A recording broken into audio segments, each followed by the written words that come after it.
장칼국수집 낡은 나무 탁자를 사이에 두고 서로가 누구인지도 모르는 두 사람이 국물을 나눠 마시며 웃습니다.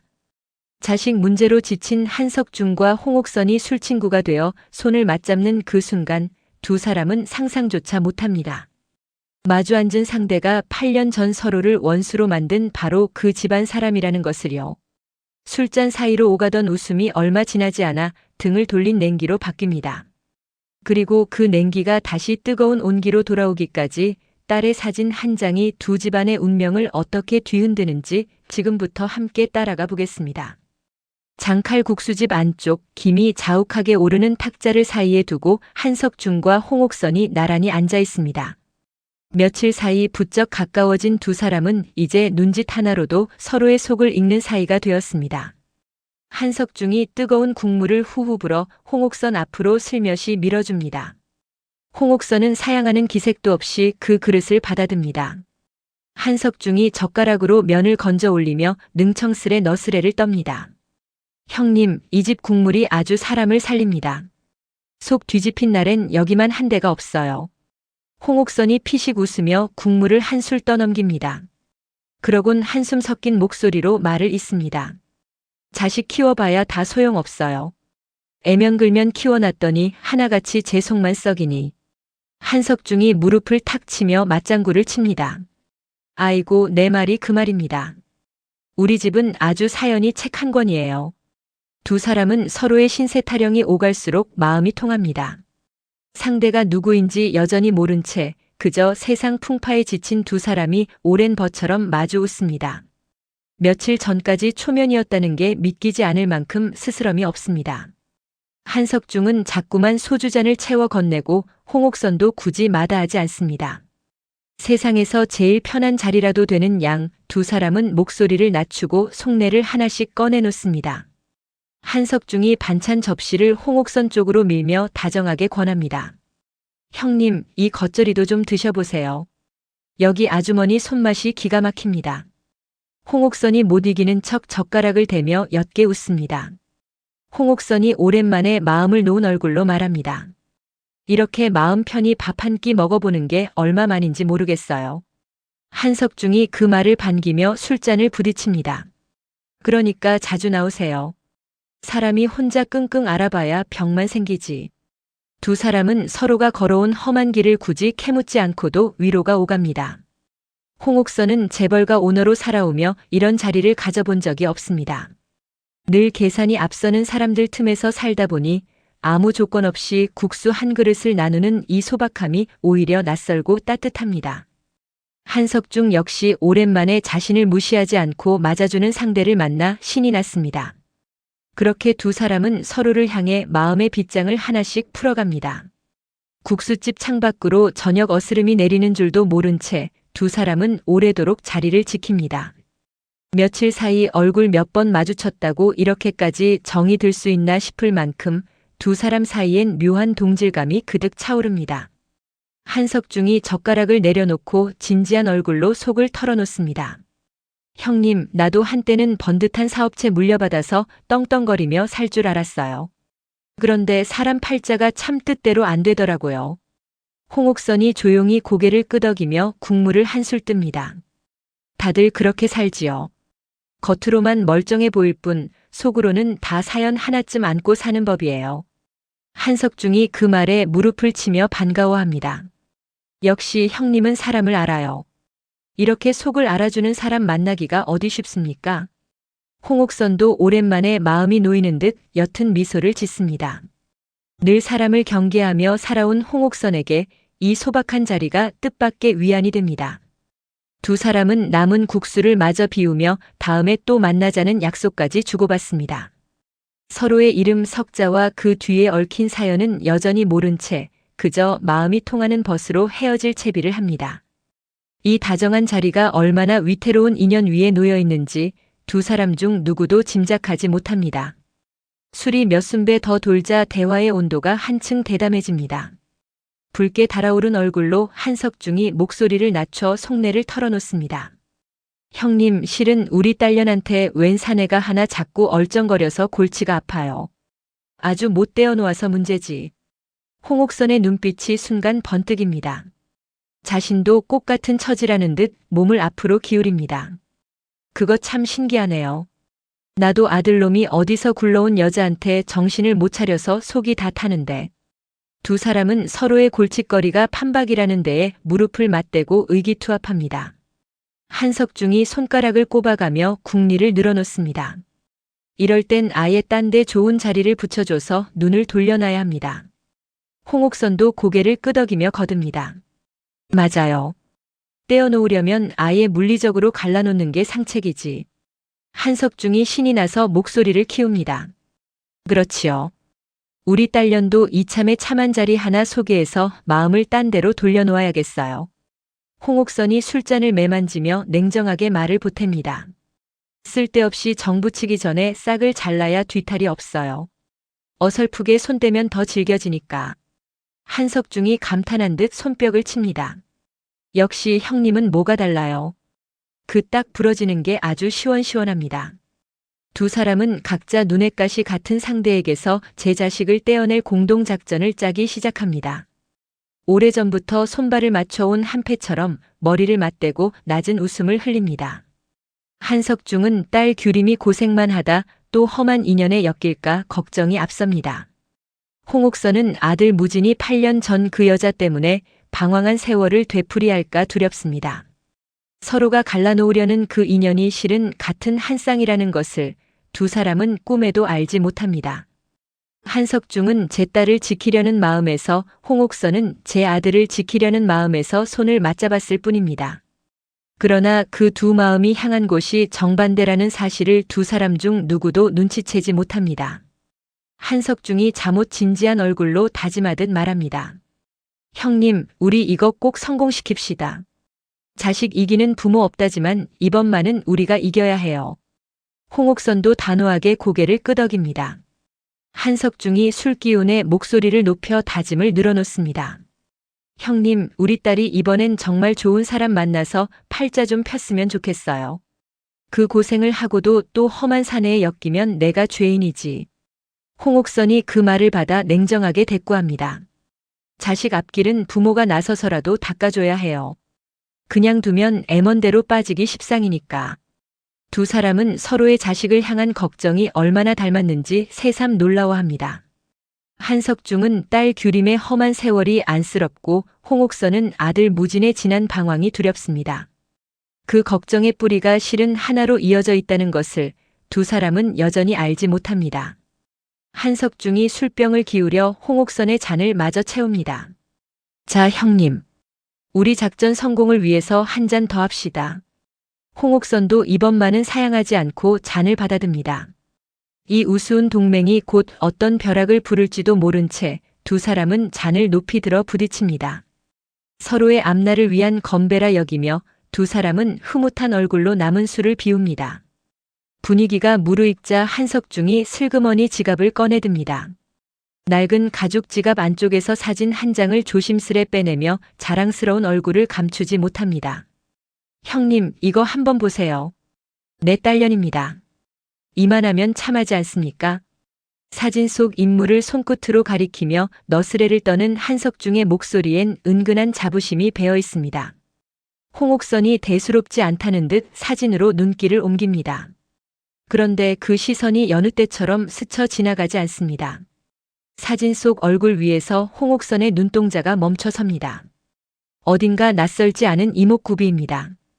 분명 어디선가 마주한 적이 있는 얼굴입니다. 홍옥선이 저도 모르게 사진을 가까이 끌어당깁니다.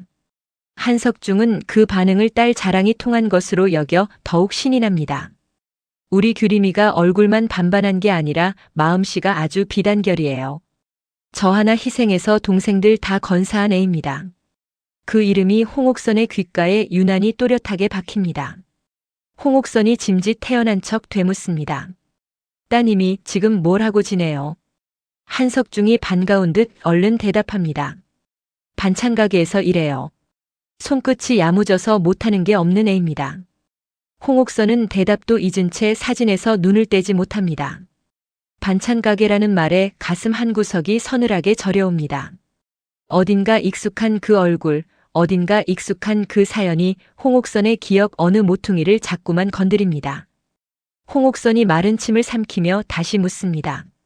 그 애가 나이가 어떻게 되지요? 한석중이 손가락을 헤아리며 대답합니다. 올해로 33입니다. 한창 때 고생만 시켜서 늘 미안하지요. 33이라는 숫자에 홍옥선의 얼굴이 미세하게 굳습니다. 머릿속에서 8년 전의 한 얼굴이 서서히 떠오르기 시작합니다. 웃고 있는 한석중과 굳어가는 홍옥선 사이로 이상한 침묵이 스며듭니다. 김이 오르던 국수 그릇도 어느새 식어가는 줄 모르고 홍옥선의 머릿속만 빠르게 돌아가기 시작합니다. 홍옥선이 애써 마음을 다스리며 한 번 더 확인하듯 묻습니다. 그 따님이 결혼은 안 했다고 했지요. 한석중이 씁쓸한 얼굴로 고개를 끄덕입니다. 안 했어요. 애 하나 딸린 몸으로 혼자 아등바등 사는 게 늘 마음에 걸려서. 홍옥선의 눈동자가 다시 흔들립니다.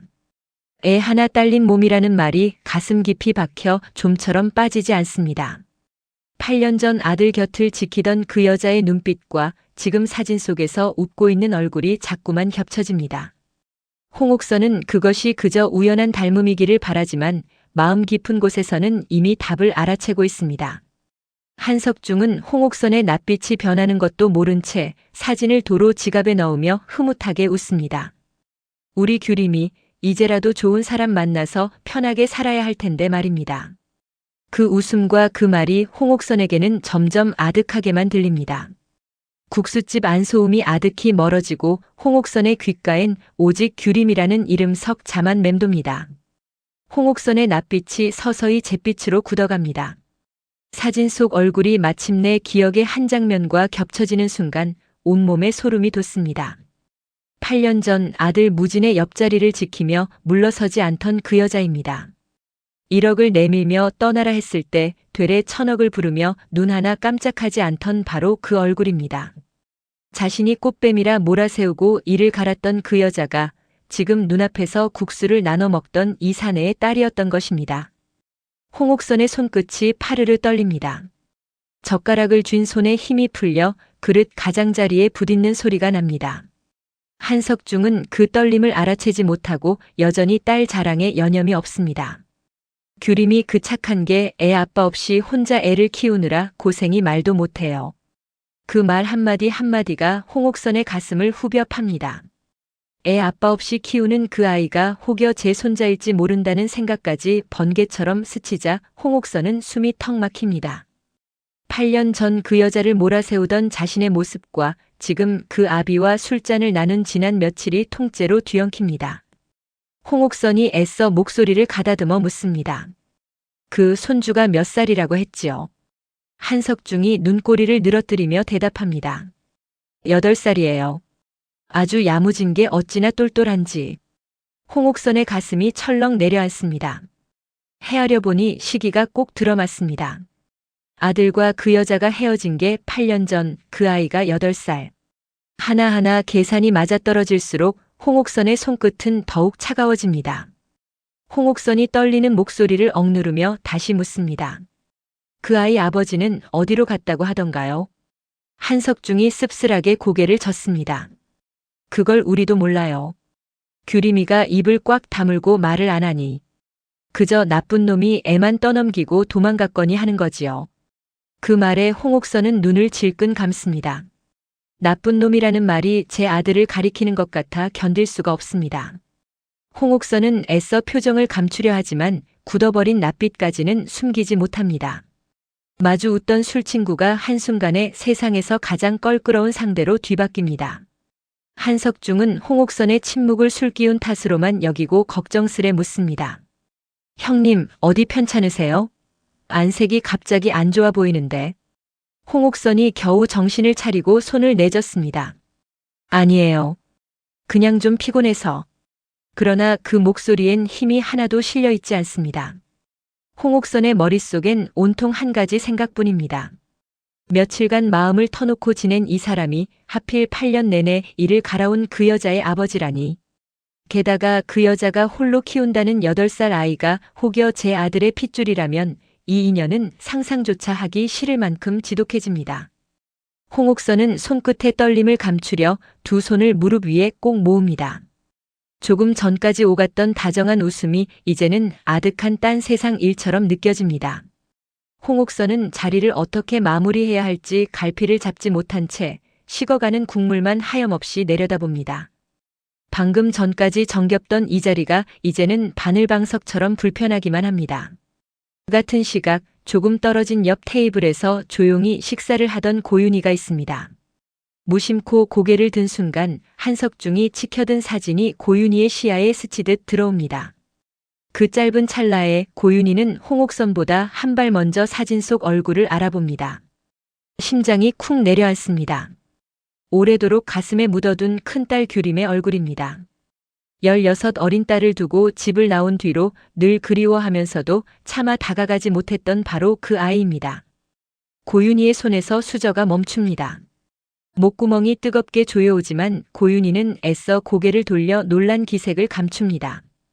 옆자리에서 딸 자랑을 늘어놓는 이가 다름 아닌 전남편 한석중이라는 사실까지 겹치자 고윤희의 마음은 걷잡을 수 없이 흔들립니다.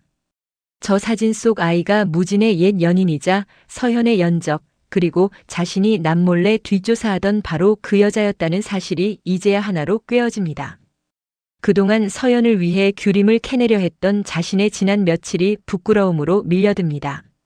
자신이 지키려던 의붓딸의 연적이 다름 아닌 피를 나눈 친딸이라는 사실이 이 자리에서 새삼 사무칩니다. 고윤희는 입술을 깨물며 감정을 다스립니다. 지금 이 자리에서 아는 척을 할 수도 나설 수도 없습니다. 반가운 마음이 목까지 차오르지만 16에 두고 온 딸 앞에 불쑥 나설 염치가 고윤희에겐 없습니다. 고윤희는 물잔을 들어 마른 목을 축이며 애써 마음을 눌러 담습니다. 규림이 저리 고생하며 홀로 아이를 키우는 동안 자신은 재혼한 가정에서 편히 지냈다는 죄책감이 다시금 가슴을 짓누릅니다.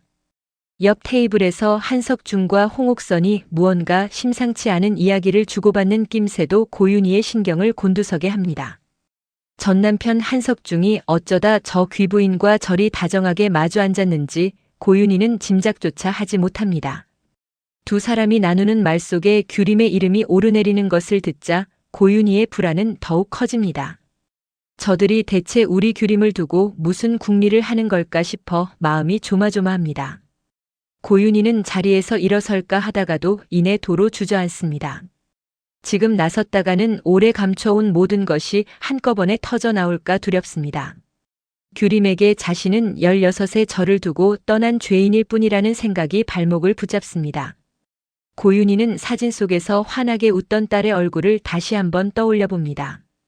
그 어린 것이 어느새 자라 아이의 엄마가 되었다는 사실이 믿기지 않으면서도 한편으로는 가슴이 미어집니다.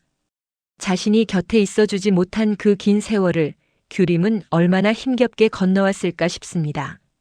고윤희는 흐르려는 눈물을 애써 삼키며 자리를 지킵니다. 서연을 위한 어미 노릇과 규림을 향한 어미의 마음이 한꺼번에 부딪혀 고윤희의 가슴을 갈기갈기 찢어놓습니다. 그저 식어가는 밥그릇 위로 시선을 떨군 채 고윤희는 두 손을 꼭 맞잡습니다. 아무도 모르는 진실 하나가 이 좁은 국수집 안에서 세 사람의 운명을 남몰래 올가매기 시작합니다. 자리를 서둘러 마무리한 홍옥선은 국수집을 나서자마자 안비서를 부릅니다. 차가운 목소리에 다급함이 배어 있습니다. 지금 당장 확인할 게 있어요. 한석중이라는 사람, 그 딸이 누구인지 낱낱이 알아봐요. 지시를 받은 안비서가 빠르게 움직입니다. 홍옥선은 그 짧은 기다림조차 견디기 힘들어 사무실 안을 서성입니다. 창가에 서서 어두운 도심을 내려다보지만 눈앞엔 자꾸만 그 사진 속 얼굴이 어른거립니다. 얼마 지나지 않아 돌아온 답은 홍옥선의 예감을 한치의 오차 없이 확인해 줍니다. 안비서가 서류를 내밀며 조심스레 보고합니다. 회장님, 확인됐습니다. 그 사진 속 여성이 한규림이 맞습니다. 그리고 한석중은 한규림의 친아버지입니다. 홍옥선이 서류를 받아듭니다. 종이를 쥔 손이 가늘게 떨립니다. 며칠간 국수를 나눠 먹으며 속을 터놓았던 그 사내가 하필이면 8년 내내 이를 갈아온 그 여자의 아비였다니. 홍옥선은 서류 위 이름 석자를 오래도록 노려봅니다. 우연이라기엔 너무나 지독한 인연입니다. 홍옥선이 낮게 가라앉은 목소리로 다시 묻습니다. 그 여자 지금 어디서 어떻게 지내는지도 다 알아봤어요. 안비서가 고개를 숙이며 답합니다. 네, 반찬 가게에서 일하며 아들 하나를 홀로 키우고 있습니다. 그 대답에 홍옥선의 눈빛이 흔들립니다. 홍옥선이 서류를 책상 위에 내려놓으며 마른 입술을 뗍니다. 그 아이는 몇 살이에요? 안비서가 서류를 넘기며 답합니다. 8살입니다, 회장님. 홍옥선의 얼굴이 한층 더 굳습니다. 국수집에서 한석중이 했던 말과 조금도 어긋나지 않습니다. 홍옥선의 머릿속에서 지난 며칠의 웃음과 8년 전의 원한이 어지럽게 뒤엉킵니다. 안비서가 다음 지시를 기다리며 눈치를 살피지만 홍옥선은 한동안 아무 말도 잇지 못합니다. 서류를 든 손끝의 떨림만이 그 마음속 경랑을 대신 말해줍니다. 홍옥선이 안비서를 향해 낮게 지시를 내립니다. 그 사람에 대한 건 당분간 아무한테도 발설하지 말아요. 안비서가 고개를 숙이며 물러섭니다. 네, 회장님. 각별히 함구하겠습니다.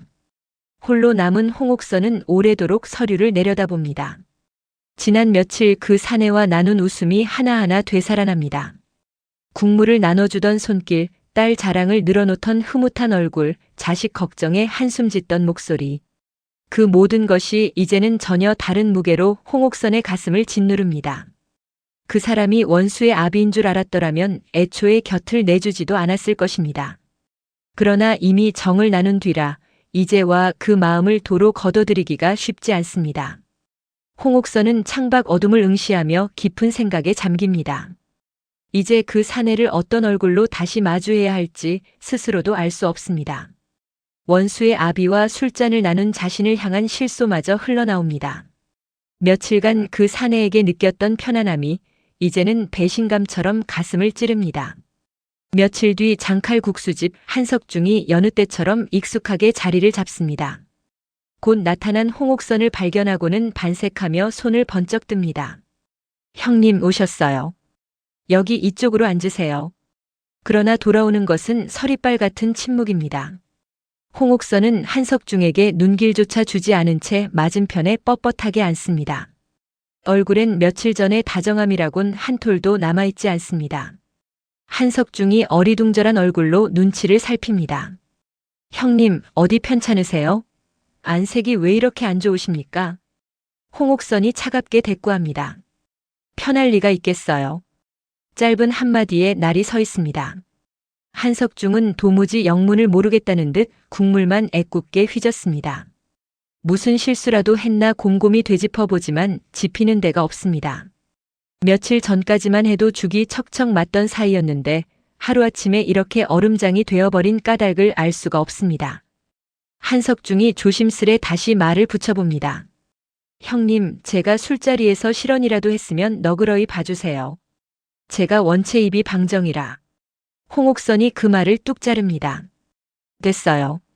그런 얘기 하고 싶지 않으니까. 한석중이 그래도 포기하지 않고 국수 그릇을 홍옥선 앞으로 밀어봅니다. 형님, 일단 이거라도 좀 드시고 얘기하세요. 사람이 빈속에 화내면 몸 상합니다. 홍옥선이 그 그릇을 손도 대지 않고 옆으로 밀어냅니다. 그 매몰찬 몸짓에 한석중의 얼굴이 굳습니다. 홍옥선은 국수에 손도 대지 않은 채 마주 앉은 한석중의 얼굴을 물끄러미 바라봅니다. 저 웃는 낯 뒤에 그 여자의 그림자가 겹쳐 보여 견딜 수가 없습니다. 며칠 전 딸 자랑을 늘어놓던 그 흐뭇한 표정이 이제는 원망스럽기까지 합니다. 저 사람은 아무것도 모르는 채 그저 딸이 좋은 사람 만나기만 바라고 있으니 그 순진함이 더 야속합니다. 한석중은 여전히 까닭도 모른 채 싸늘해진 술친구 앞에서 안절부절 눈치만 봅니다. 무슨 말을 꺼내도 돌아오는 건 냉기뿐이라 한석중은 그만 입을 다뭅니다. 한석중이 마지막으로 한 번 더 조심스레 말을 붙여봅니다. 형님, 우리가 지난번에 자식들 갈라놓자고 그렇게 죽이 맞았잖아요. 그새 무슨 일이 있었던 거예요? 홍옥선이 그 말에 순간 눈빛이 서늘해집니다. 자식들을 갈라놓자던 그 이야기가 이제는 얼마나 우스운 일이 되어버렸는지 홍옥선만은 압니다. 홍옥선이 짧게 내뱉습니다. 그 얘긴 이제 없던 걸로 해요. 한석중이 어리둥절해 되묻습니다. 아니, 왜요? 형님이 먼저 나서서 하자고 했잖습니까? 홍옥선은 더는 대꾸하지 않고 입을 꾹 다뭅니다. 자신이 그토록 갈라놓으려던 그 인연이 실은 제 손자로 이어져 있을지 모른다는 사실을 한석중에게 차마 말할 수 없습니다. 두 사람 사이에 놓인 국수 두 그릇에서 김이 힘없이 사그라듭니다. 어제의 정겨움이 오늘의 냉랭함으로 뒤바뀐 그 자리가 한석중에겐 그저 낯설고 서럽기만 합니다. 결국 홍옥선이 자리에서 일어섭니다. 핸드백을 챙기는 손길에 망설임이 없습니다. 한석중을 내려다보며 홍옥선이 못을 박듯 말합니다. 우리 이제 더는 볼 일 없어요. 오늘로 끝냅시다. 한석중이 화들짝 놀라 따라 일어섭니다. 아니, 형님. 갑자기 이게 무슨 말씀이세요? 제가 뭘 잘못했으면 말씀을 해주셔야 알죠. 매달리듯 붙잡는 한석중의 손을 홍옥선이 매몰차게 뿌리칩니다. 잘못이야 뭐 지은 사람이 알겠지요. 그 말만 남기고 홍옥선은 뒤도 돌아보지 않고 걸음을 옮깁니다. 한석중이 그 뒤를 두어 걸음 따라가다 멈춰섭니다. 형님, 이러지 마시고 얘기 좀 해요. 사람 답답하게 왜 이러십니까? 그러나 돌아오는 건 냉랭한 등뿐입니다. 어제까지 형님 아우하며 잔을 나누던 사이가 하루아침에 원수처럼 돌아섰습니다. 한석중은 텅 빈 자리에 도로 주저앉아 멍하니 문 쪽을 바라봅니다. 서운함이 밀물처럼 밀려듭니다. 이유라도 알면 사과라도 할 텐데 무엇 때문에 저리 등을 돌렸는지 도무지 알 길이 없습니다. 한석중은 홍옥선이 앉았던 빈자리를 하염없이 바라봅니다. 그 며칠간 나눈 정이 아까워서 그리고 영문 모를 이별이 억울해서 가슴이 답답합니다. 살면서 사람 잃는 일이야 숱하게 겪었지만 이번만은 유독 마음이 쓰립니다. 그 부인과 나눈 대화가 그 웃음이 진짜였다고 믿었기 때문입니다. 며칠간이나마 세상 풍파를 함께 나눌 벗이 생겼다 싶어 내심 기뻤던 한석중입니다. 그런데 그 소중한 인연이 이렇게 허무하게 끊겨버리니 서운함을 넘어 허탈하기까지 합니다. 한석중은 소주 한 잔을 들이켜며 씁쓸하게 중얼거립니다. 사람 마음이라는 게 참 하루아침에 이렇게 변할 수가 있나. 그러나 아무리 곱씹어도 그 까닭만은 도무지 알 길이 없습니다. 한석중은 식어버린 국물을 한술 떠 넘기지만 아무 맛도 느껴지지 않습니다. 사람 좋게 웃던 술친구 하나를 까닭도 모르고 잃은 하루입니다. 한석중은 문득 며칠 전 자신이 보여준 딸 사진을 떠올려 봅니다. 그 사진을 보고 나서부터 부인의 얼굴빛이 이상하게 변했던 것도 같습니다. 그러나 아무리 생각해도 딸 자랑을 한 것이 무슨 죄가 되는지 알 수 없습니다. 한석중은 고개를 절레절레 흔들며 애꿎은 소주잔만 비웁니다. 참 사람 속이라는 게 알다가도 모를 일이야. 국수집 아주머니가 다가와 무슨 일이냐 묻지만 한석중은 그저 씁쓸하게 손을 내저을 뿐입니다. 아무것도 아닙니다. 그냥 사람 인연이라는 게 참 알 수 없다 싶어서. 한석중은 텅 빈 맞은편 자리를 물끄러미 바라봅니다. 그 자리에서 함께 웃고 떠들던 며칠이 마치 꿈이었던 것만 같습니다.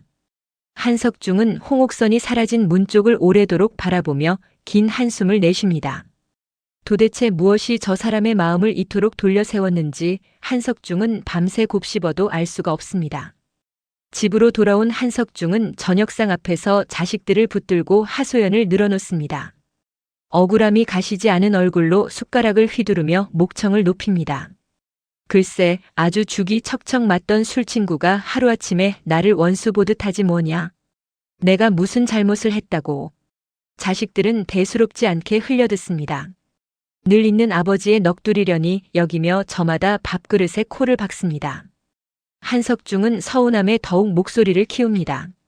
며칠을 그렇게 정답게 지냈는데 사람이 어찌 그리 매정하게 돌아설 수가 있냐 말이다.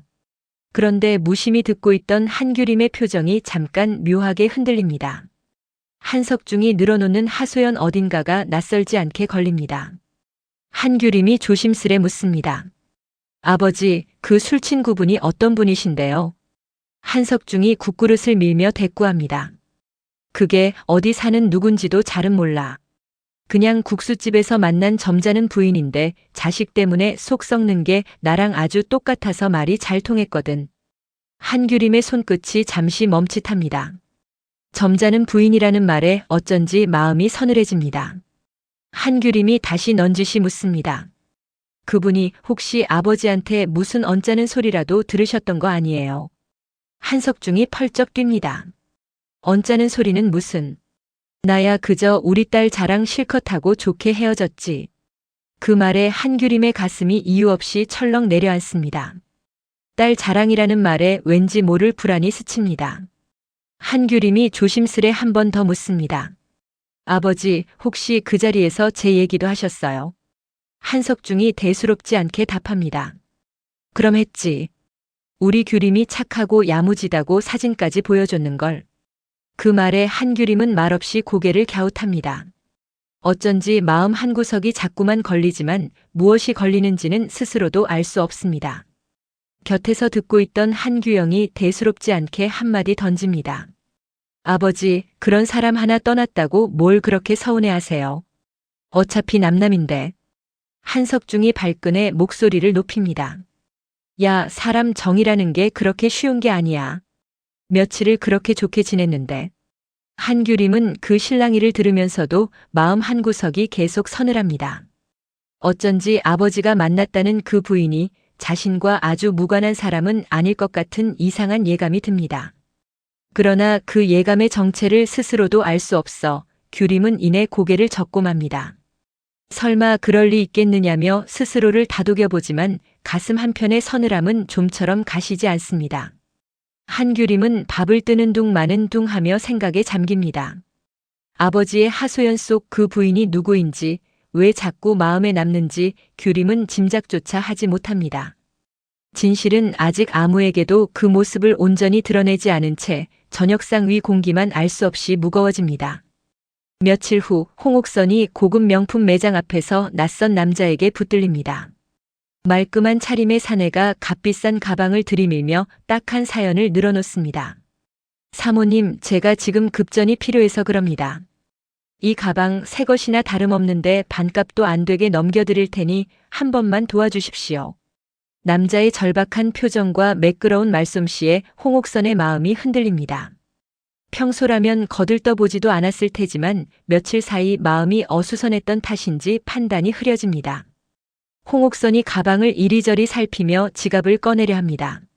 하마터면 적지 않은 돈을 그 자리에서 건널 뻔한 위기입니다. 주변을 오가던 사람들은 힐끔거릴 뿐 누구 하나 나서서 말리지 않습니다. 남자는 홍옥선의 망설임을 놓치지 않고 더욱 다급하게 몰아붙입니다. 사모님 같은 분이니까 제가 믿고 드리는 겁니다.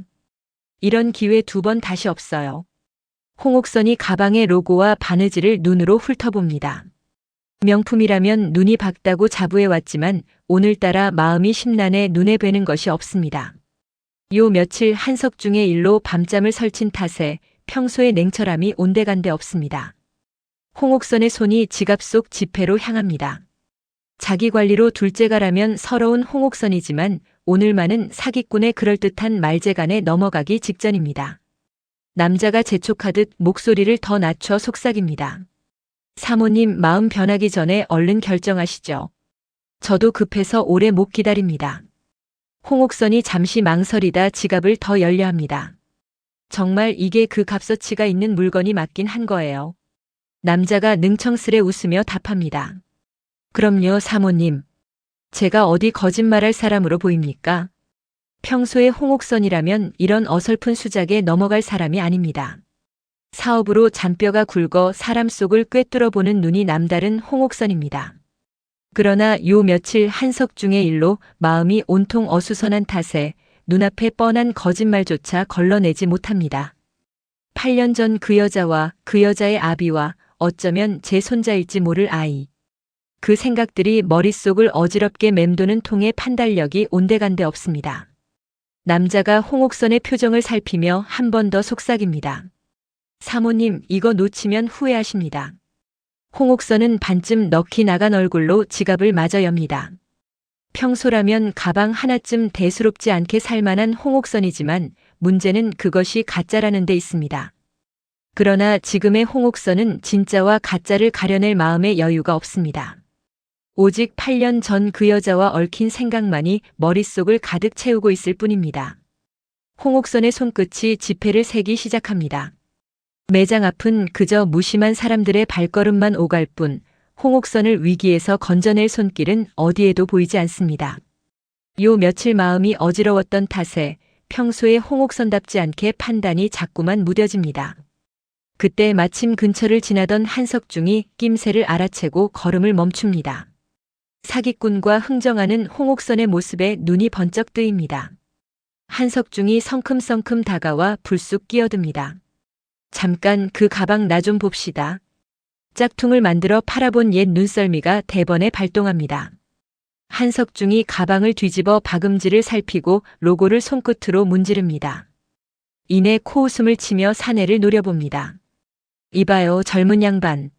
이 박음질 간격 좀 봐. 진짜는 이렇게 삐뚤빼뚤하지 않아. 이 로고 각인도 그렇고 이건 딱 봐도 시장통 짝퉁이야. 어디서 사람을 속이려고 들어. 전곡을 찔린 사기꾼의 얼굴이 사색이 됩니다. 남자가 우물쭈물 변명을 늘어놓습니다. 아니, 그게 저는 그냥 받은 대로 파는 거라. 한석중이 한 발 더 다가서며 목소리를 높입니다. 받은 대로? 그 말도 안 되는 소리를 누가 믿어. 당장 경찰 부르기 전에 꺼져. 사람들의 시선이 쏠리자 남자는 슬그머니 가방을 챙겨 주랭랑을 놓습니다. 홍옥선은 얼떨결에 거액을 지켜냅니다. 그러나 고마움을 표하기는커녕 자신을 구해준 이가 하필 한석중이라는 사실에 얼굴이 더 굳어집니다. 홍옥선이 냉랭하게 한석중을 바라봅니다. 원수라 여긴 사내의 도움을 받았다는 사실이 도리어 못마땅합니다. 한석중은 그런 홍옥선의 속도 모른 채 짝퉁을 잡아낸 게 뿌듯해 어깨를 으쓱합니다. 형님, 이래서 세상은 눈썰미가 있어야 삽니다. 하마터면 생돈 날릴 뻔했잖아요. 홍옥선은 아무 대꾸도 하지 못한 채 입술만 꾹 다뭅니다. 한석중이 멋쩍게 웃으며 한마디 덧붙입니다. 뭐 형님이 저한테 화가 나 있는 건 알지만 그래도 코앞에서 사기당하는 걸 두고 볼 수야 없지요. 그 무심한 참견에 홍옥선의 마음이 또 한 번 흔들립니다. 저 사람은 자신이 그토록 냉대했는데도 아무렇지 않게 손을 내밉니다. 홍옥선이 겨우 마음을 다잡고 차갑게 한마디 던집니다. 쓸데없는 참견 말고 갈 길이나 가요.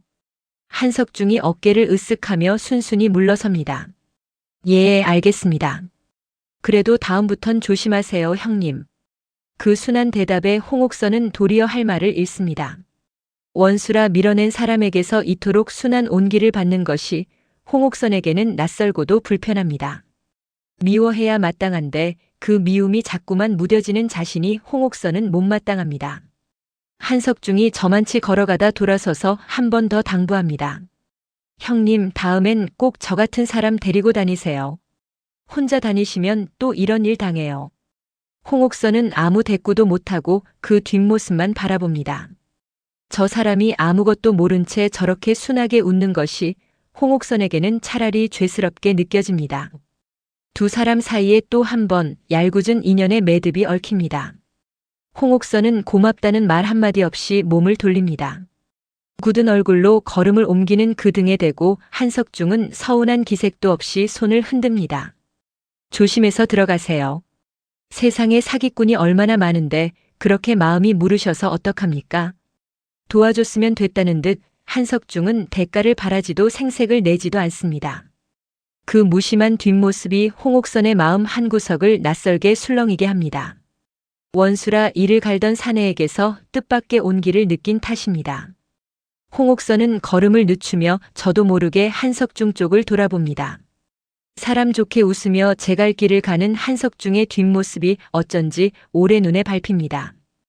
홍옥선은 이내 고개를 흔들며 마음을 다잡습니다. 저 사람은 그 여자의 아비, 내 아들을 아프게 한 집안의 사람이라고 스스로에게 되냅니다. 그러나 한번 술렁인 마음은 쉬이 가라앉지 않습니다.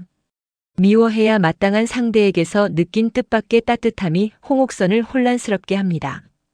8년간 세상 누구에게도 곁을 내주지 않고 살아온 홍옥선이었습니다. 남편을 여의고 홀로 회사를 지키며 사람을 믿기보다 경계하는 것이 몸에 밴 세월이었습니다. 그런 자신이 원수의 아비에게 마음이 흔들린다는 사실이 도무지 믿기지 않습니다. 홍옥선은 지난 며칠 그 사내와 나눈 웃음을 떠올려 봅니다. 그 웃음이 거짓이 아니었다는 것을 홍옥선은 누구보다 잘 압니다. 어쩌면 미워해야 할 사람은 저 사내가 아니라 8년 전 서둘러 결론을 내린 자기 자신인지도 모릅니다. 그 생각에 이르자 홍옥선은 가슴이 답답해집니다. 오랜 세월 굳게 믿어온 것이 흔들리는 기분이라 발밑이 자꾸만 아득해집니다. 홍옥선은 문득 저 사람이 만약 진실을 알게 되면 어떤 얼굴을 할까 궁금해집니다. 제 딸을 그토록 몰아세운 사람이 자신이라는 것을 알면 저 순한 웃음도 원망으로 바뀔 것입니다. 그 생각에 이르자 홍옥선의 마음은 더욱 복잡해집니다. 어쩌면 지금 이 어정쩡한 상태가 두 사람 모두에게 차라리 나을지도 모릅니다. 그러나 손자의 친자 확인 결과가 나오는 날이면 이 모든 것이 더는 감출 수 없는 진실로 드러날 것입니다. 홍옥선은 그날이 오는 것이 두려우면서도 한편으로는 은근히 기다려지는 자신을 발견합니다. 손자를 얻을지도 모른다는 기대와 원수를 사돈으로 맞아야 하는 부담이 한꺼번에 밀려듭니다.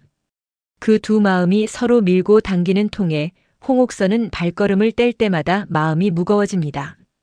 명품 매장 앞을 벗어나는 홍옥선의 발걸음이 평소보다 무겁습니다. 원한과 고마움이 뒤섞인 이상한 하루를 홍옥선은 쉽게 마음에서 지우지 못합니다. 저 사내를 계속 밀어내야 하는지 아니면 언젠가 진실을 마주해야 하는지 홍옥선은 답을 찾지 못한 채 무거운 걸음을 옮깁니다. 얼마 지나지 않아 홍옥선은 또 다른 공경에 휘말립니다. 이번엔 번드르르한 양복 차림의 투자 사기꾼이 접근해 옵니다. 그럴듯한 서류와 도표를 펼쳐놓고 달콤한 말로 홍옥선을 홀립니다. 회장님 정도 되시는 분이라면 이 기회를 놓치시면 안 됩니다. 원금 보장의 수익률까지 이만한 자리가 어디 있습니까? 홍옥선이 서류를 넘겨보며 서명란에 펜을 가져다 댑니다. 사업으로 잔뼈가 굵은 홍옥선이지만 요 며칠 마음이 어수선해 판단이 흐려진 탓입니다. 바로 그때 어디선가 나타난 한석중이 또 한 번 불쑥 끼어듭니다. 그 서류 잠깐만 봅시다. 한석중이 서류를 낚아채 훑어내리더니 대번의 허점을 짚어냅니다. 이봐요, 여기 이 보장이라는 항목 밑에 깨알같이 적힌 단서 조항 보이죠? 이거 있으면 한 푼도 못 돌려받아. 이런 수법 내가 한두 번 본 게 아니야. 사기꾼이 당황해 말을 더듬습니다. 아니, 그건 형식적인 조항일 뿐이고. 한석중이 그 말을 뚝 자릅니다. 형식은 무슨. 이 바닥에서 이런 조항이 왜 들어가는지 내가 훤히 아는데. 어디서 약을 팔아. 결국 사기꾼이 슬그머니 서류를 챙겨 자리를 뜹니다. 한석중이 그 뒷모습에 대고 혀를 찹니다. 저런 놈들이 요즘 세상에 어찌나 많은지. 형님도 참 조심 좀 하세요. 홍옥선은 또다시 한석중의 손에 위기를 모면합니다. 벌써 두 번째입니다. 우연이라기엔 지나치게 잦은 도움에 홍옥선은 복잡한 눈빛으로 한석중을 바라봅니다. 원수라 밀어낸 사내가 자꾸만 자신의 앞을 가로막고 서서 곤경을 대신 막아줍니다. 한석중은 여전히 대수롭지 않다는 듯 손을 툭툭 텁니다. 형님, 요즘 왜 이렇게 자꾸 이상한 사람들이 꼬입니까?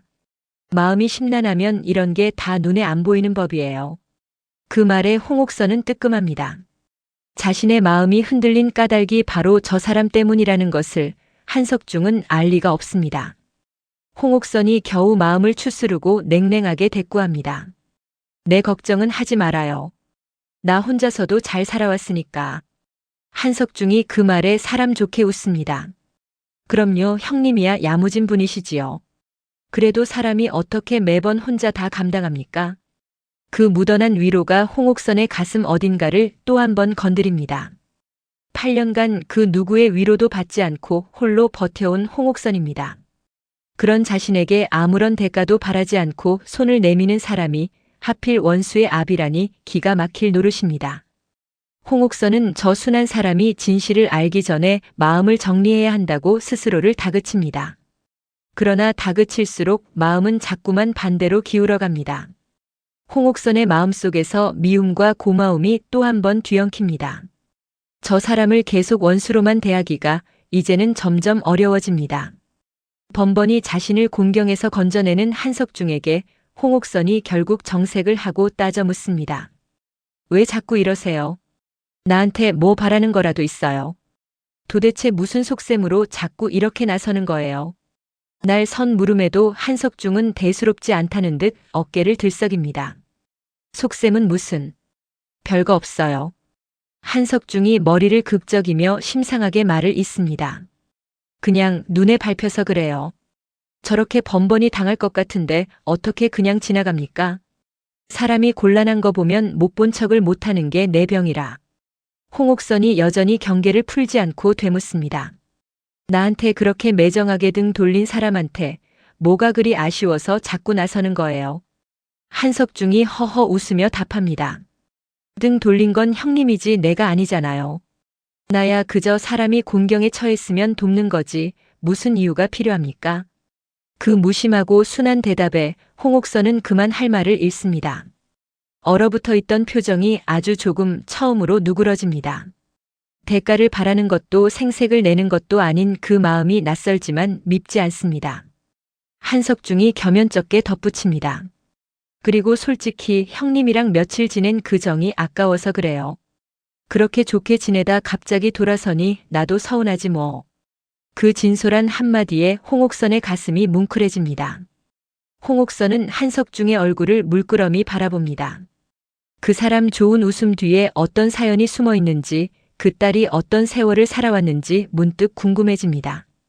8년간 굳게 잠가둔 마음의 문이 저 자신도 모르는 사이 조금씩 벌어집니다. 홍옥선이 저도 모르게 부드러워진 목소리로 묻습니다. 그 따님 얘기 좀 해봐요. 어떻게 살아왔는지. 한석중이 뜻밖의 물음에 반색하며 이야기 보따리를 풉니다. 우리 규림이요? 어릴 때부터 어찌나 속이 깊은지 동생들 뒷바라지하느라 저 하고 싶은 건 다 접고 살았어요. 대학도 포기하고. 그 말에 홍옥선의 가슴이 저릿해집니다. 8년 전 자신이 꽃뱀이라 몰아세운 그 여자가 실은 그런 세월을 견뎌온 사람이었다니. 홍옥선은 아무 말도 하지 못하고 그저 한석중의 이야기에 귀를 기울입니다. 딸을 향한 아비의 자랑 속에서 홍옥선은 자신이 그동안 얼마나 큰 오해를 품고 살았는지 어렴풋이 깨닫습니다. 한석중이 이야기를 이어가다 문득 목이 메는지 잠시 말을 멈춥니다. 그 착한 게 무슨 죄가 있다고 늘 저 혼자 다 짊어지고 사는지 모르겠어요. 그 한마디가 홍옥선의 마음을 깊이 파고듭니다. 원수의 아비라는 사실을 알면서도 홍옥선은 그 온기에 자꾸만 마음이 흔들립니다. 어쩌면 저 사람은 그 딸이 걸어온 험한 세월과는 아무 상관이 없는지도 모른다는 생각이 홍옥선의 마음을 어지럽힙니다. 미움으로 밀어내기엔 저 묻어난 온기가 너무 따뜻합니다. 그 사이 안비서는 홍옥선의 지시로 진행해 오던 한결의 친자 확인 절차를 마무리합니다. 오래 미뤄두었던 그 일이 마침내 결론에 이릅니다. 결과지를 손에 든 안비서의 발걸음이 유난히 무겁습니다. 사무실 문을 열고 들어선 안비서가 조심스레 봉투를 내밉니다. 회장님, 검사 결과가 나왔습니다. 홍옥선이 천천히 봉투를 받아듭니다. 봉투를 여는 손끝이 가늘게 떨립니다. 이 한 장의 종이에 무진과 그 아이의 운명이, 나아가 두 집안의 인연이 통째로 담겨 있음을 홍옥선은 잘 압니다. 안비서는 차마 회장의 얼굴을 마주보지 못하고 시선을 떨굽니다. 사무실 안에 무거운 침묵이 내려앉습니다. 홍옥선이 낮은 목소리로 묻습니다. 확실한 거 맞아요. 오차 같은 건 없고. 안비서가 고개를 숙이며 답합니다. 네, 회장님. 재차 확인한 결과입니다. 홍옥선은 봉투에서 결과지를 꺼내 들지만 얼른 눈을 두지 못하고 잠시 숨을 고릅니다. 그토록 아들의 존재조차 부정하며 살아온 세월이었지만 이 순간만큼은 진실을 마주할 수밖에 없습니다. 홍옥선의 가슴이 어지럽게 뜁니다. 만약 그 아이가 정말 무진의 핏줄이라면, 그리고 그 아이의 어미가 8년 전 자신이 내친 바로 그 여자라면. 생각이 거기까지 미치자 홍옥선은 결과지를 든 손에 힘을 줍니다. 8년 전 매몰차게 돌아섰던 그 밤이 자꾸만 눈앞에 어른거립니다. 그때 자신이 밀어낸 것이 단지 한 여자가 아니라 제 손자가 될 아이의 어미였을지도 모른다는 생각에 홍옥선은 아득해집니다. 손자를 얻는다는 기쁨과 그 대가로 마주해야 할 진실의 무게가 한꺼번에 밀려듭니다. 어느 것 하나 홀가분하게 받아들일 수 없는 진실입니다. 홍옥선은 결과지를 든 손을 가슴에 얹고 깊게 숨을 고릅니다. 안비서가 조심스레 곁을 지키며 회장의 결단을 기다립니다. 홍옥선은 결과지를 손에 든 채 한참을 망설입니다. 이 종이를 확인하는 순간 지난 8년간 애써 외면해 온 모든 것이 되돌릴 수 없는 사실이 됩니다. 아들이 남긴 핏줄, 그리고 그 핏줄과 얽힌 두 집안의 인연. 홍옥선은 그 무게를 온전히 받아들일 준비가 아직 되지 않았습니다. 그러나 언제까지고 외면할 수만은 없다는 것도 잘 압니다. 홍옥선이 마음을 굳게 다잡고 결과지를 펼쳐듭니다. 손끝이 종이 모서리를 스치는 순간에도 마음은 여전히 두 갈래로 갈립니다. 결과가 어느 쪽이든 홍옥선의 삶은 이 종이 한 장으로 크게 달라질 것입니다. 만약 그 아이가 무진의 핏줄이 아니라면 지난 8년의 원한은 그대로 남을 것이고, 핏줄이 맞다면 원수의 딸을 며느리로 맞아야 합니다. 홍옥선은 잠시 눈을 감았다 뜹니다. 아무리 외면하려 해도 진실은 이미 이 종이 위에 또렷하게 적혀 있습니다. 마침내 홍옥선이 종이 위 글자로 시선을 옮깁니다. 사무실 안 공기가 숨막힐 듯 팽팽해집니다. 결과는 한치의 의심도 남기지 않습니다. 한결은 틀림없는 무진의 친아들입니다. 홍옥선의 가슴에 안도와 충격이 동시에 밀려듭니다. 오래도록 부정해온 아들의 흔적이 이제 손자라는 이름으로 눈앞에 확실하게 놓입니다. 그 안도가 채 가시기도 전에 홍옥선의 머릿속을 번개처럼 스치는 사실이 있습니다. 그 아이의 어미가 한규림이라면 한규림의 아버지는 다름 아닌 한석중입니다. 며칠 전까지 국수를 나눠 먹던 그 술친구, 그리고 명품 매장 앞에서 자신을 구해준 그 사내가 곧 손자의 외할아버지라는 뜻입니다. 원수로 돌아섰던 그 사람이 이제 사돈이 될 처지라는 사실에 홍옥선은 그만 말을 잃습니다. 결과지를 쥔 손이 힘없이 무릎 위로 내려앉습니다. 미움과 인연이 이렇게까지 지독하게 얽힐 수가 있나 싶어 헛웃음마저 나올 지경입니다. 홍옥선은 낮게 혼잣말을 흘립니다. 이런 기막힌 인연이 어디 있어? 안비서는 그 혼잣말의 무게를 헤아리지 못한 채 조용히 물러섭니다. 홍옥선은 창밖을 오래도록 바라봅니다. 8년 전 매몰차게 내친 그 여자가 제 손자의 어미이자 얼마 전정을 붙였다 등을 돌린 그 사내의 딸이었다니.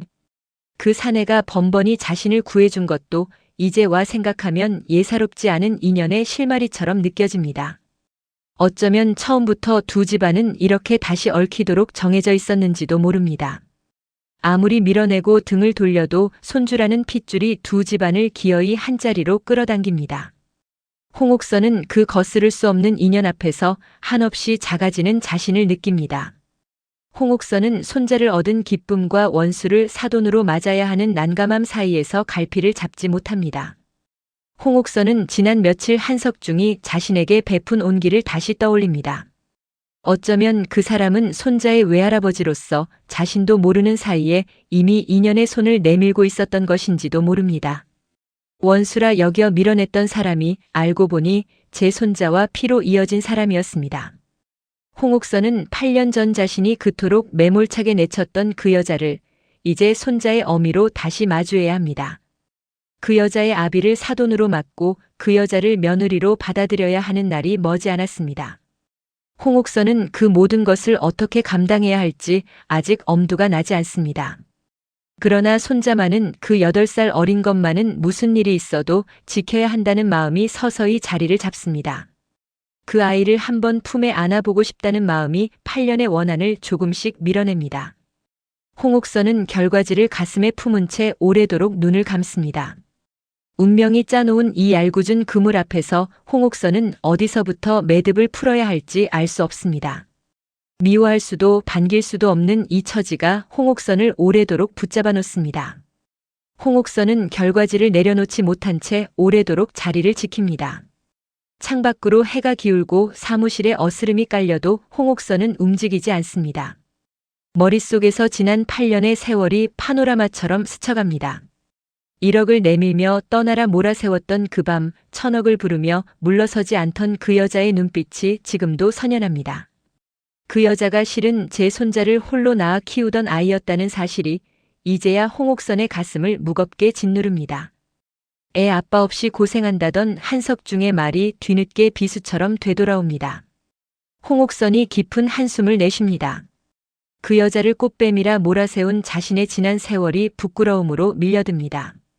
그러면서도 8년 전 아들을 지키려던 어미의 마음이 틀렸다고는 차마 인정하기 어렵습니다.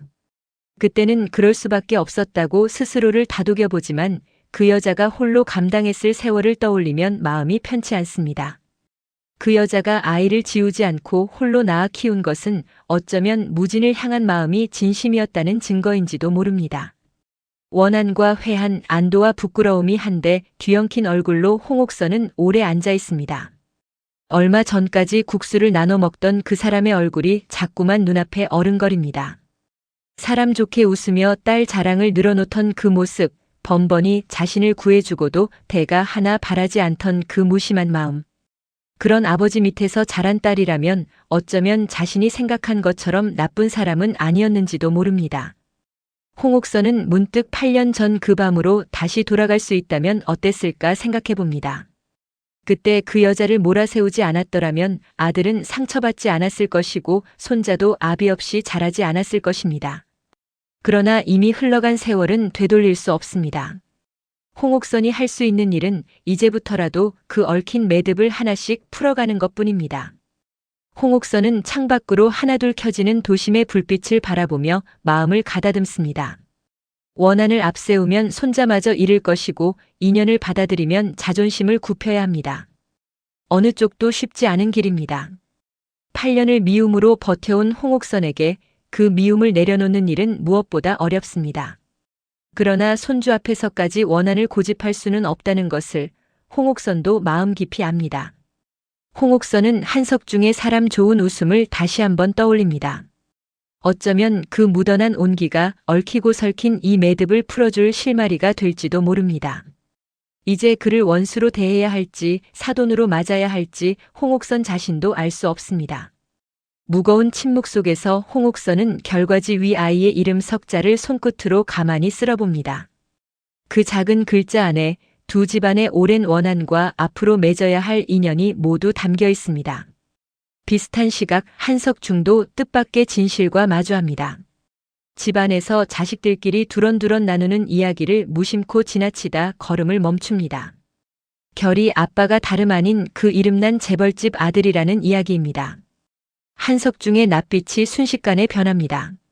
자식들은 아버지가 엿듣는 줄도 모르고 말을 이어갑니다.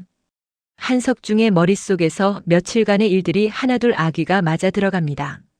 국수집에서 아들 때문에 속을 태운다던 그 부인, 어디서 굴러온 여자에게 아들이 정신을 못 차린다며 함께 갈라놓자 궁리하던 그 술친구. 그 여자가 바로 제 딸 규림이었고 그 아들이 곧 제 외손자 결의의 아비였던 것입니다. 자신이 그토록 미워하고 함께 밀어내자 손을 맞잡았던 상대가 다름 아닌 사돈이 될 사람이었습니다. 한석중은 벽에 손을 짚고 헛웃음을 흘립니다. 세상에 이런 기막힌 인연이 또 있을까 싶습니다. 며칠 전 홍옥선이 왜 그렇게 하루아침에 등을 돌렸는지 이제야 그 까닭이 환하게 풀립니다. 그 부인이 바로 결이 아빠의 어머니 곧 사돈 될 사람이었으니 자신의 딸 자랑이 얼마나 기가 막혔을까 싶습니다. 딸 자랑을 늘어놓으며 사진까지 보여준 그 순간 그 부인의 얼굴이 왜 그리 굳어갔는지 이제야 이해가 됩니다. 한석중은 멍하니 허공을 바라봅니다. 함께 자식들을 갈라놓자 머리를 맞대던 그 순간 두 사람은 실은 같은 한 쌍을 사이에 두고 정반대 편에 서 있었던 것입니다. 자신은 딸을 지키려 했고 그 부인은 아들을 지키려 했으니 두 사람의 작전은 애초에 이루어질 수 없는 것이었습니다. 원수인 줄 알았던 술친구가 곧 사돈이라니 반가워해야 할지 난감해해야 할지 도무지 갈피를 잡을 수 없습니다. 한석중은 딸 규림이 8년 전 어떤 사람과 인연을 맺었던 것인지 이제야 어렴풋이 헤아려 봅니다. 그 재벌집 아들이 결의의 아비라면 규림이 그동안 입을 꾹 다물고 지낸 까닭도 짐작이 갑니다. 신분 차이에 짓눌려 스스로 물러났을 딸을 생각하니 가슴이 아려옵니다. 그러면서도 한편으로는 그 대단한 집안과 사돈을 맺게 될지 모른다는 생각에 은근히 마음이 부풀기도 합니다. 한방을 꿈꾸며 살아온 한석중다운 샘속이 슬며시 고개를 듭니다. 그러나 이내 그 부인의 싸늘하던 얼굴을 떠올리고는 이내 풀이 죽습니다. 그 집안이 우리 규림을 어떻게 보고 있을지, 그리고 자신을 어떻게 대할지 생각하면 마냥 좋아할 일만은 아닙니다. 한석중은 슬그머니 방으로 들어가 지난날의 술자리를 하나하나 곱씹어 봅니다. 그러다 문득 다음에 그 사람을 어떤 얼굴로 마주해야 하나 싶어 마음이 복잡해집니다. 한석중은 혼잣말로 나직이 중얼거립니다. 세상에 이런 기막힌 일이 다 있나. 원수가 사돈이 될 줄이야. 그토록 밀어내려던 인연이 이제는 피할 수 없는 인연이 되어버렸습니다. 다시 장칼국수집 두 사람이 마주 앉습니다. 이제 서로 알 건 다 안 눈치입니다. 며칠 전과는 사뭇 다른 공기가 두 사람 사이를 감돕니다. 한석중이 어색하게 헛기침을 하며 먼저 국물을 뜹니다. 홍옥선도 말없이 젓가락을 듭니다. 누구도 먼저 그 이야기를 꺼내지 못합니다. 원수에서 사돈으로 뒤바뀐 이 기묘한 처지 앞에서 두 사람은 무슨 말부터 해야 할지 알지 못합니다. 한석중이 슬쩍 눈치를 보며 입을 열려다 도로 다뭅니다. 홍옥선 역시 하고 싶은 말이 목까지 차오르지만 쉬이 내뱉지 못합니다. 한참 만에 한석중이 조심스레 말문을 엽니다. 형님, 아니 이제 형님이라 불러도 되는지 모르겠네요. 홍옥선이 국물을 뜨던 손을 멈추고 낮게 대꾸합니다.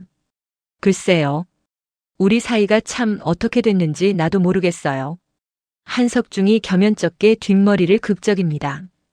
그 며칠 자식들 갈라놓자고 그렇게 손발 맞춘 게 다 우스운 일이 됐지 뭡니까? 홍옥선의 입가에 씁쓸한 웃음이 옅게 번집니다. 그러게요. 세상에 이런 기막힌 인연이 또 있을까 싶어요.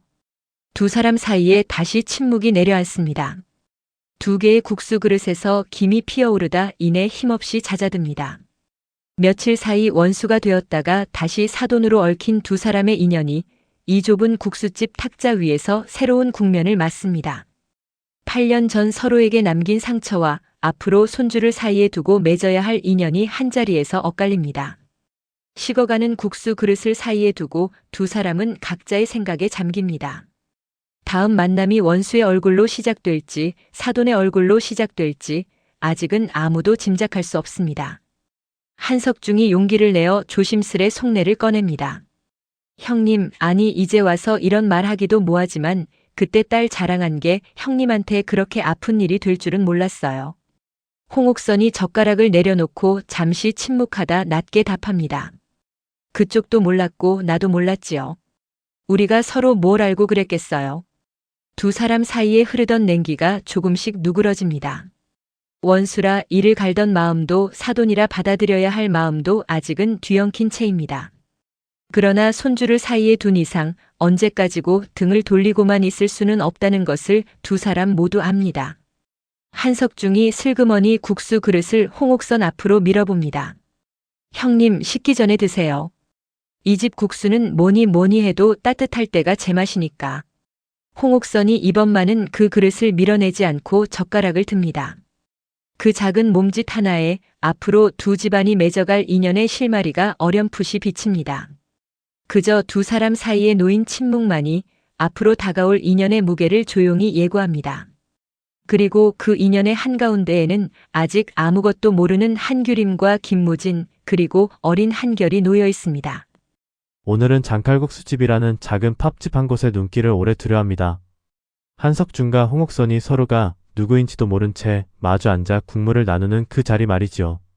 두 사람은 그저 자식 걱정에 지친 벗으로 만났다 여기지만 실은 8년 전 서로를 원수로 만든 두 집안의 어른들입니다. 이 알고준 우연이 어디서 비롯되었는지 그리고 그 우연이 앞으로 무엇을 끌어당길지 지금부터 하나씩 짚어보겠습니다. 장칼국수집은 이 이야기에서 그저 밥 한 그릇 먹는 곳이 아닙니다. 한석준과 홍옥선이 처음 얼결에 합석했을 때만 해도 두 사람은 서로 기분이 상해 등을 돌렸습니다. 그런데 얼마 지나지 않아 같은 자리에서 또 마주치고 다시 또 마주칩니다. 한 번은 커플이 시비를 걸어오자 한석중이 홍옥선의 편을 들어 짝퉁 가방을 밝혀내며 두 사람 사이가 누그러졌지요. 또 한 번은 못난 자식 이야기를 안주 삼아 술잔을 기울이다 나이를 두고 티격태격하면서도 어느새 정이 들었습니다. 이렇게 같은 사람들이 같은 자리에서 자꾸만 부딪히는 것은 그 자체로 예사롭지 않은 신호입니다. 서로 아무 상관없는 남남이라면 이토록 즐기게 얽힐 까닭이 없기 때문이지요. 한석중은 재벌가 안주인인 홍옥선을 그저 점잖은 부인으로만 알고 홍옥선은 사고뭉치 아버지인 한석중을 그저 사람 좋은 술친구로만 압니다. 두 사람 다 상대가 누구인지 까맣게 모르는 그 무지가 오히려 두 사람을 스스럼없이 가깝게 만듭니다. 만약 서로의 정체를 처음부터 알았다면 두 사람은 같은 밥집에 앉기는커녕 서로 얼굴도 마주하지 않았을 것입니다. 바로 그 점에서 장칼국수집은 원수끼리 가장 편안하게 정을 나누도록 짜인 얄궂은 무대가 됩니다. 국물이 식어가는 그 낡은 탁자 위에서 두 집안의 오랜 원한과 앞으로 맺어질 인연이 소리 없이 겹쳐지고 있는 셈이지요. 재벌가 안주인이 값비싼 식당이 아니라 허름한 국수집에서야 비로소 마음을 놓는다는 것도 곱씹어볼 대목입니다. 늘 계산이 앞서는 사람들 틈에서 살아온 홍옥선에게 조건 없이 국수 한 그릇을 나누는 그 소박함이 오히려 낯설고 따뜻하게 다가오기 때문이지요. 한석중 역시 자신을 무시하지 않고 맞아주는 상대를 오랜만에 만나 마음을 열었습니다. 남편을 여의고 홀로 회사를 지켜온 홍옥선이 이 허름한 자리에서만 경계를 내려놓는다는 것은 그녀의 삶이 그만큼 팍팍하고 외로웠다는 뜻이기도 하지요. 두 사람이 이 자리에서 쌓은 정이 클수록 뒤에 밝혀질 진실 앞에서 겪을 흔들림도 그만큼 깊어질 수밖에 없습니다. 정겨웠던 자리가 하루아침에 바늘방석으로 바뀔 수 있다는 것을 지금의 두 사람은 짐작조차 하지 못합니다. 바로 그 어긋남의 이야기가 서 있는 것이죠. 한석중과 홍옥선이 죽이 맞은 까닭은 분명합니다. 자식 때문에 속을 태운다는 그 한 가지가 두 사람을 단숨에 묶어 놓았지요. 한석중은 딸에게 웬 사내가 자꾸 얼쩡거려 꼴치라 했고 홍옥선은 아들이 어디서 굴러온 여자에게 정신을 못 차린다며 한숨을 쉬었습니다. 두 사람은 서로의 골칫거리가 판박이라며 무릎을 맞대고 자식들을 아예 갈라놓자며 손을 맞잡습니다. 그런데 여기에 이야기가 숨겨둔 서늘한 뒤틀림이 있습니다. 두 사람이 갈라놓으려는 그 인연이 실은 같은 한 쌍이라는 것이지요. 한석중이 떼어내려는 사내가 바로 홍옥선의 아들 김무진이고 홍옥선이 몰아내려는 여자가 바로 한석중의 딸 한규림입니다. 한석중은 제 딸을 지키려는 마음에서 홍옥선은 제 아들을 지키려는 마음에서 손을 잡았지만 그 두 마음이 향한 곳은 정반대입니다. 애초에 이루어질 수 없는 동맹을 두 사람은 굳게 다짐하고 있는 것이지요. 자식을 딴 데 좋은 자리에 붙여 눈을 돌려놓자는 궁리도 어설프게 손대면 더 질겨지니 아예 싹을 자르자는 다짐도 알고 보면 두 사람이 서로의 자식을 겨누는 칼이 되는 셈입니다. 성격을 보면 두 사람은 사뭇 다릅니다. 한석중은 앞뒤 없이 정으로 움직이고 홍옥선은 계산과 경계가 몸에 밴 사람입니다. 한석중이 한방을 꿈꾸며 허풍을 떠는 사람이라면 홍옥선은 감정을 좀처럼 드러내지 않고 사람 속을 재는 사람이지요. 그런데도 자식 앞에서만은 두 사람이 똑같이 무너집니다. 한석중은 딸 규림이 또 험한 인연에 엮일까 애가 타고 홍옥선은 아들 무진이 그 여자 때문에 방황한 세월을 되풀이할까 두렵습니다. 서로 다른 세상에서 살아온 두 부모가 자식이라는 한 지점에서 이렇게 겹쳐지는 것을 보면 이 이야기가 왜 두 사람을 굳이 한 자리에 앉혔는지 짐작이 갑니다. 이 대목에서 눈여겨볼 것은 두 사람이 자식을 지키려는 그 절박한 마음 자체는 조금도 어긋나지 않았다는 점입니다. 잘못은 마음에 있는 것이 아니라 서로가 겨누는 대상이 실은 한 쌍이라는 사실을 모른 채 손을 잡았다는 데 있지요. 그래서 두 사람의 공모는 우스우면서도 애틋합니다. 자식을 향한 진심이 크면 클수록 그 진심이 엉뚱한 방향으로 향해 있다는 사실이 더 안타깝게 다가오기 때문이지요.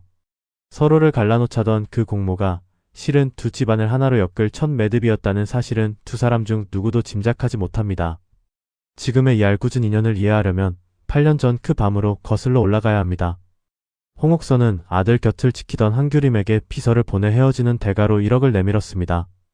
부족하면 더 주겠다는 말에 한규림은 눈 하나 깜짝하지 않고 1000억을 달라 맞받았지요. 김무진을 좋아하는 마음의 값을 매기라면 그 아래로는 어림도 없다며 그렇게 자존심을 지킨 것입니다.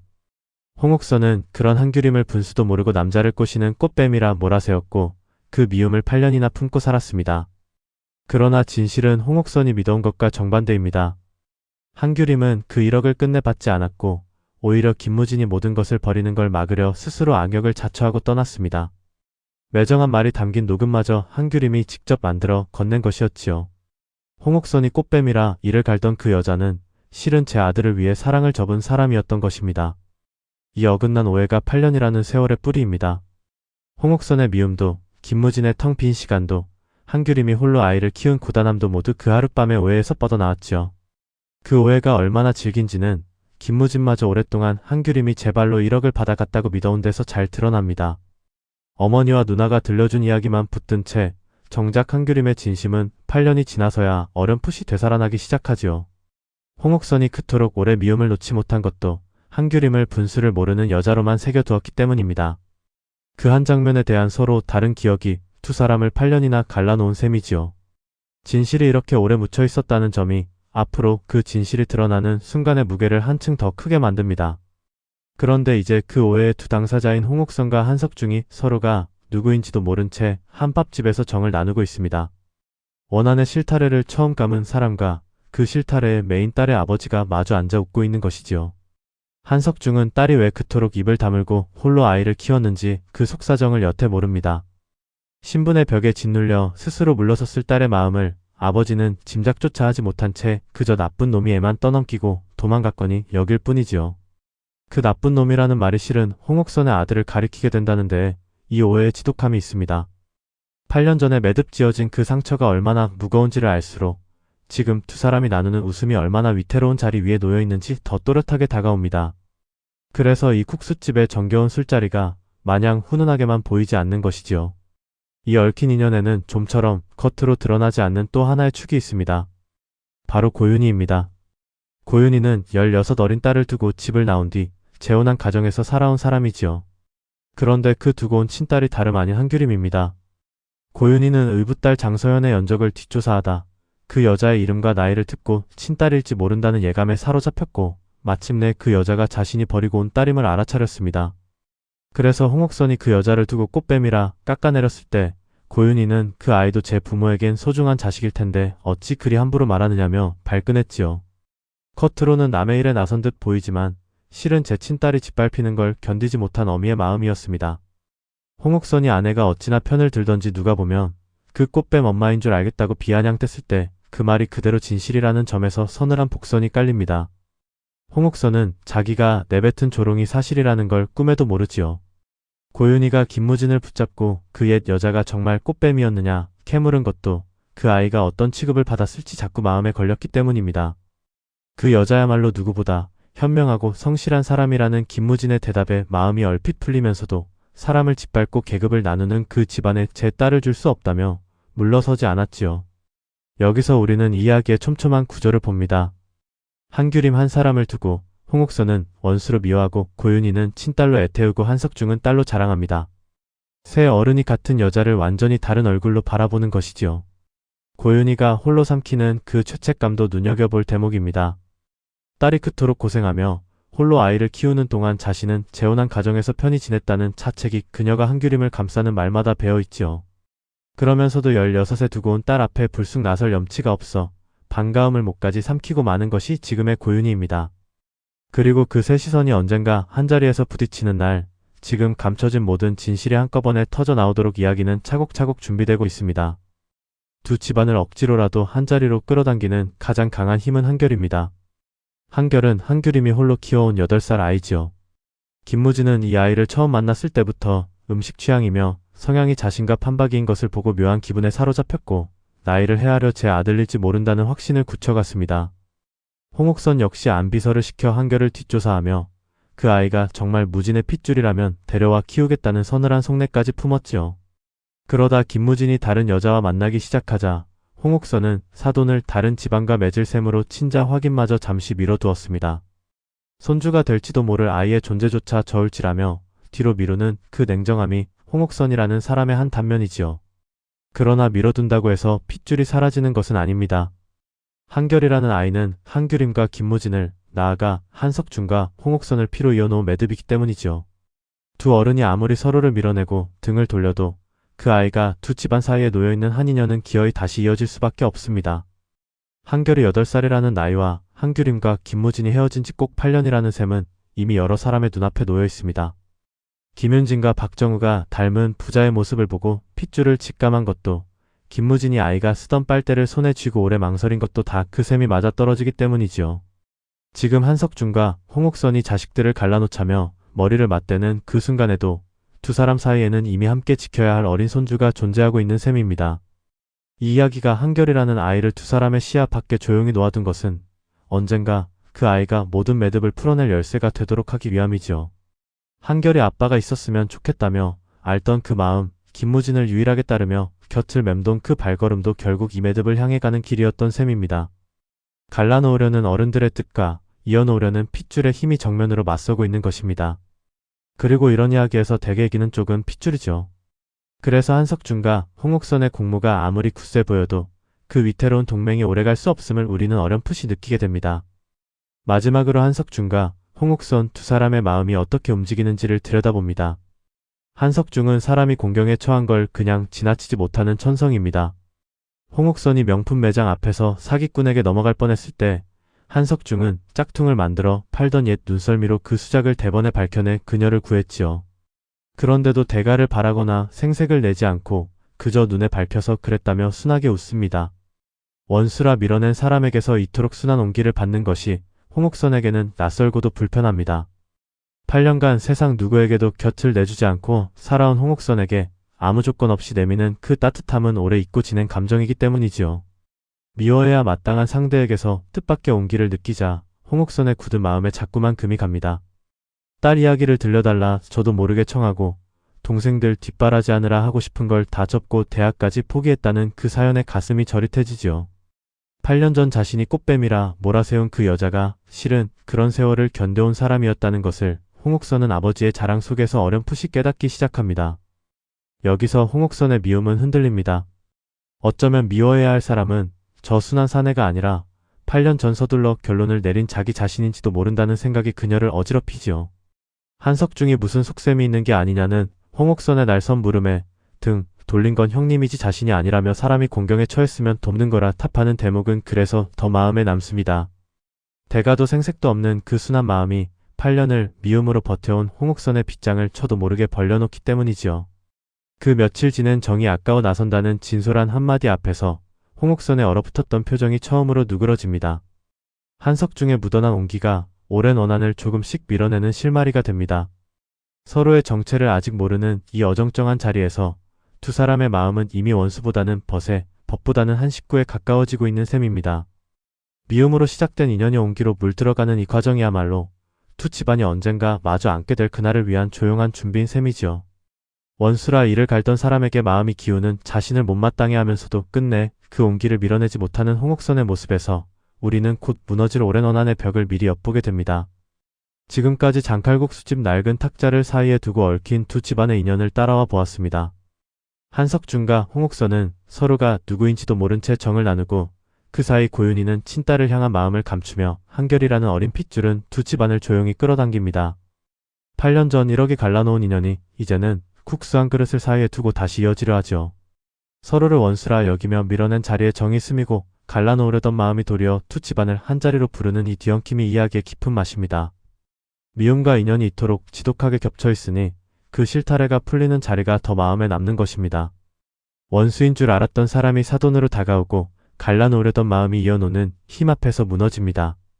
장칼국 수집 그 작은 탁자 위에서 한석준과 홍옥선이 나눈 국물 한 그릇의 온기가 두 집안의 오랜 매듭을 어떻게 풀어갈지 다음 이야기에서 함께 지켜보겠습니다.